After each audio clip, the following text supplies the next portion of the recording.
A primeira madrugada do Entroido deixou un regueiro de actos vandálicos en Boiro. 4 vehículos e 3 contedores calcinados son o resultado dunha serie de pequenos incendios provocados en varios puntos do centro da vila. Ocasionaron ademais danos na fachada dun edificio, aínda que non houbo que lamentar danos persoais. Bueno, pois nos edificios, como ben podedes observar, pois todo do fume, está toda a fachada dun dos edificios, pois todo de negro, pero bueno, non houbo que desaloxar nin nada en ningún momento. A Garda Civil investiga os feitos co visionado das cámaras de seguridade e a declaración de varias testemuñas para identificar a un individuo que fuxiu tras ser sorprendido tentando provocar outro incendio na Avenida da Constitución.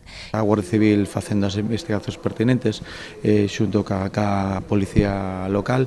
De feito, o sábado se reforzou tanto por parte da Guardia Civil como por parte da Policía Local os servicios para que evitar que se puderan acontecer os mesmos acontecimientos e nada, todo parece indicar que pode ser un caso aislado. A verdade é que é a primeira vez que en Boiro se produce tal cousa de tal magnitude, pero bueno, se sigue investigando. Ainda hoxe a mañán estou falando ca Guardia Civil, están facendo investigacións e bueno, esperemos que en próximos días dea fruto as investigacións. Insisten dende o Concello que, a pesar da gravidade dos feitos, trátase dun caso illado, polo que fan un chamamento á tranquilidade.